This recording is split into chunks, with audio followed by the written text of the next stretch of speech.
Hello. Today we want to address the cost of coffee creamers. In store, you're looking anywhere from $5 to $10. So we want to bring that down to literally cents with what you can find in your kitchen. All you're going to need today is any type of high-powered blender, some large rolled oats, some sugar, salt, oil, vanilla extract, and also your measuring spoons and measuring cups. So the first thing I'm going to start with is water. You want 1 3/4 cups of cold water.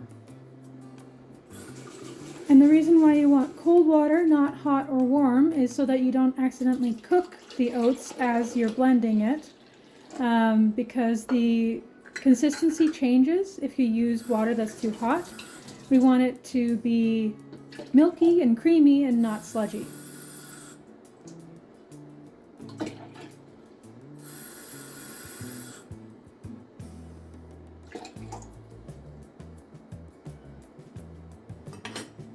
And next we're going to throw in our oats.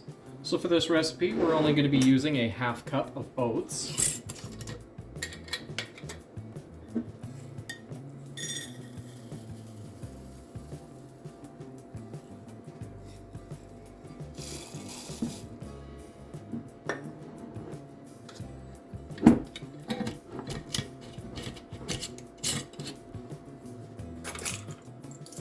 Next is just a little bit of oil. We're going to be doing 1 tablespoon. And this can be any neutral oil, so this is sunflower seed oil, but you can also use canola oil, vegetable oil. Yes, jinx.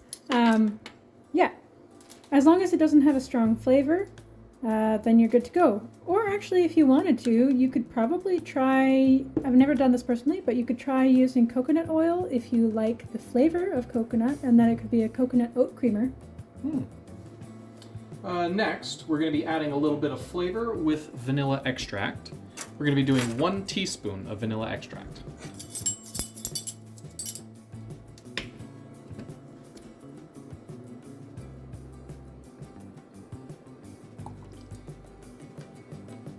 Also, the reason why this recipe has a little bit of oil in it is because it's meant to mimic coffee creamers and not just plain milk. So it gives you that thicker consistency. Next is some sugar to add a little bit of sweetness.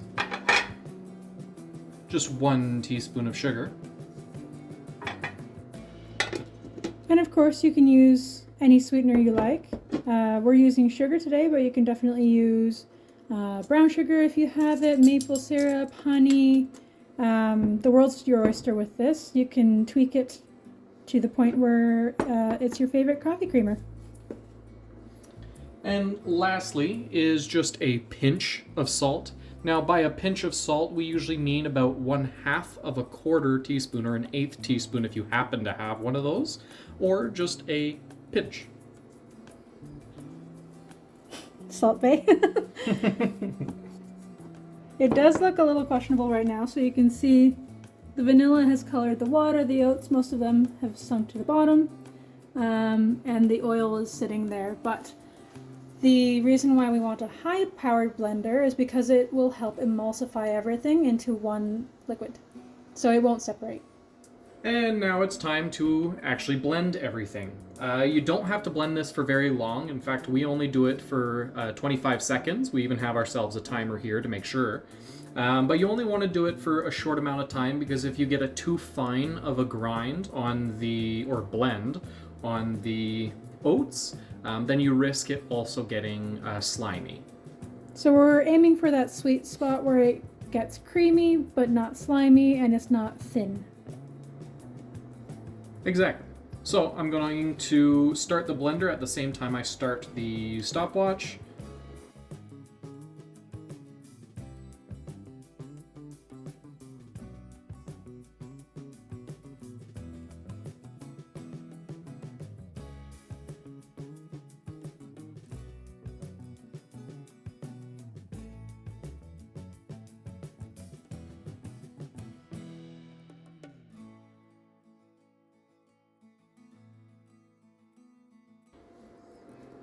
There we go. And there you have it.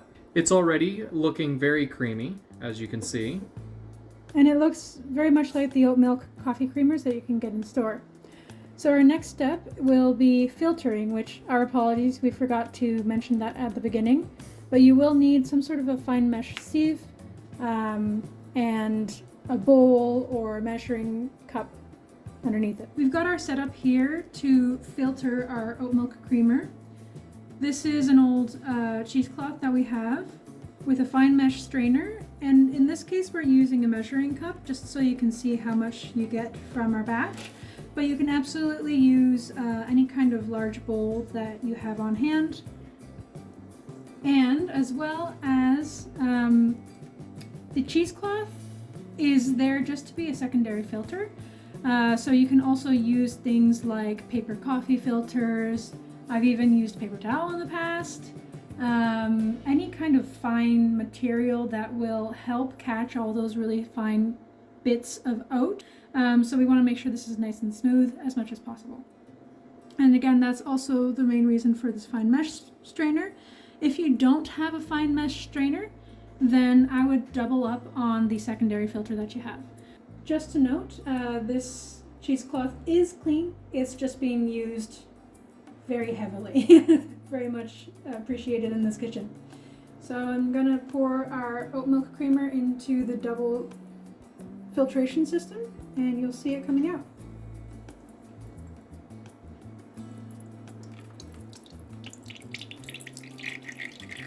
Oops. It can get a little bit messy sometimes.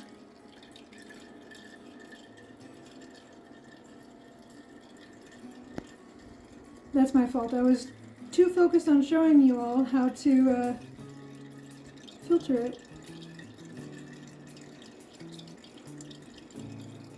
And again, you should be able to see that it's not dissimilar to dairy creamer, visually speaking, texturally speaking.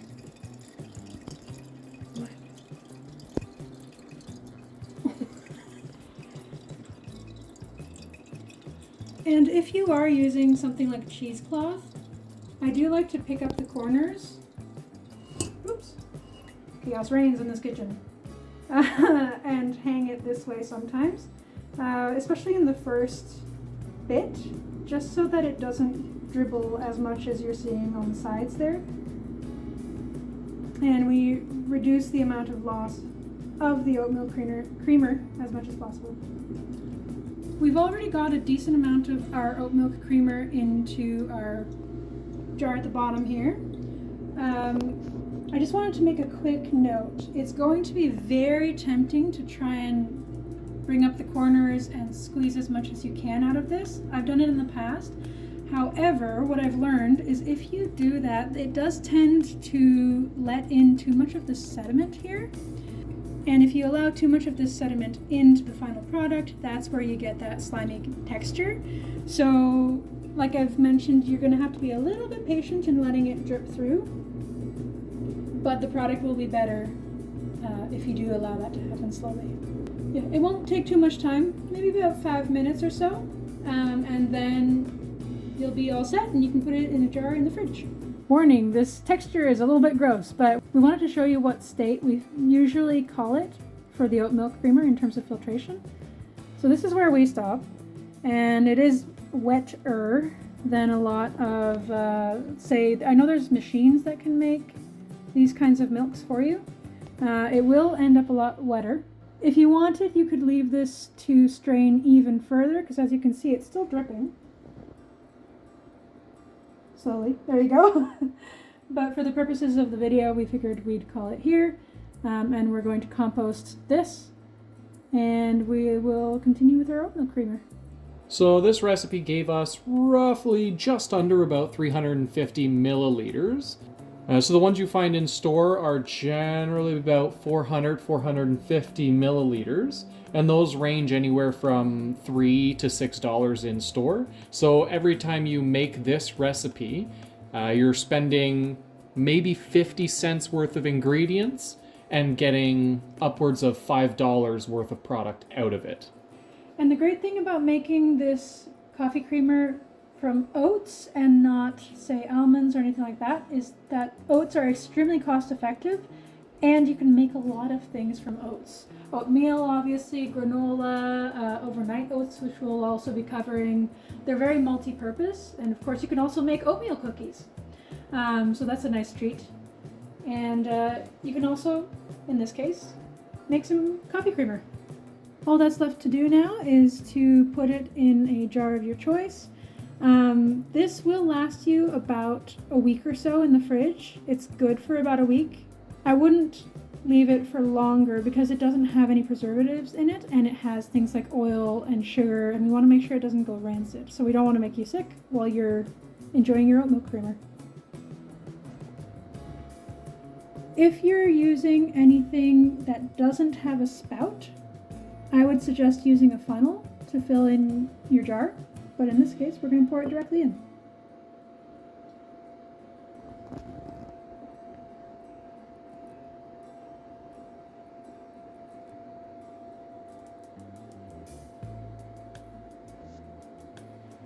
And I'd say that consistency was quite nice. It's very milk-like. And you only need a little bit in your coffee because, again, this is a coffee creamer instead of just an oat milk. So it is thicker than usual, so a little bit goes a long way. And this is what your oat milk creamer will look like the next morning once it's settled in the fridge for a little bit. And this is exactly why every store-bought creamer says shake before use.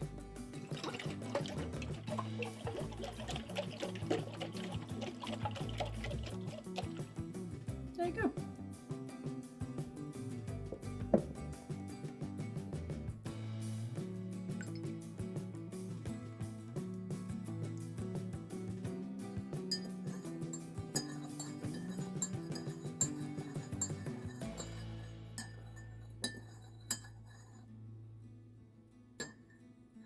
There you have it.